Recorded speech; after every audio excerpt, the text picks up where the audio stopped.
sure it got the whole, like, last part.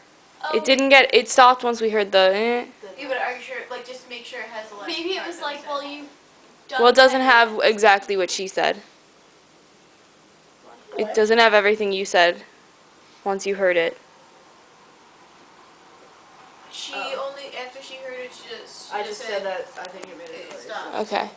No, but then you kept talking about the whole... Oh, because you were like, oh no, because I was just saying that, Is it back on? by clotheslining himself, it Is might it recording have, right now? yeah, it might have been, like, said that. a incognito way of foreshadowing that his own stupidity was going to lead to his downfall.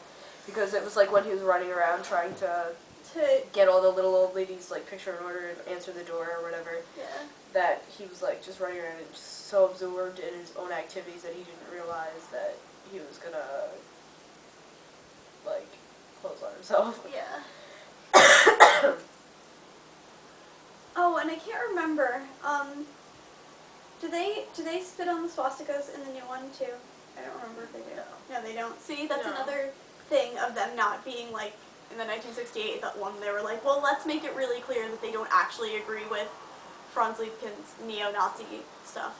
But then in the 2002 one, they're like, well, you should know. But I think that, like you said, instead of spitting on the swastikas, when they're taking the Sigfridos and they're supposed to hold out their index finger, they hold up their middle finger and they're flipping them off. Yeah. So I think it's just like, because I think that would be really, really, really unacceptable in a movie of that time. Yeah. And that they just kind of updated it, and it was just like the newer interpretation of like their displeasure with taking the Sigfridos. Yeah. Yeah, and they were like, they weren't like, they were calling his play like the worst play of all time and stuff. And they were trying to completely, like, just make a bad production.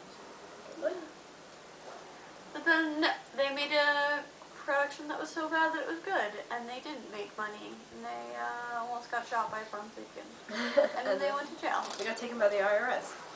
Like, actually, only Bialystok at first. Because and then they were you both ran away with Ula.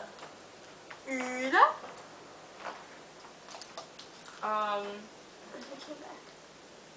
Those two gay guys are really funny. Yeah. Yeah, Roger and Carmigna. If your intention was to drive an arrow through my heart, bullseye. Oh, the whole thing with the mole, and you said Carmen Gaia with the mole on him. Yeah, the same character from History of the World Part 1. Well, the same actor from History of the World Part 1.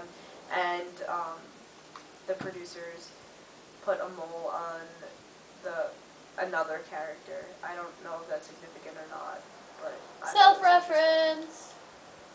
And in both of them, they're putting the mole on him to mask them and make them a different person.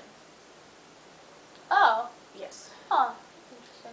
It says Heather drawing on her unibrow. Heather said, in case you couldn't hear, that in both cases they're putting the mole onto him to like make him into someone else, to like disguise him.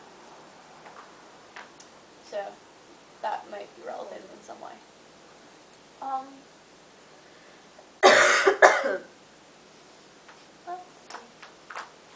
What else is there to say?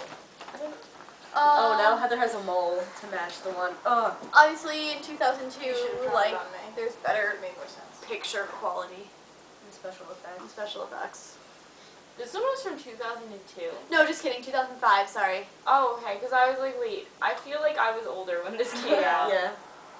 Yeah. What else do you have on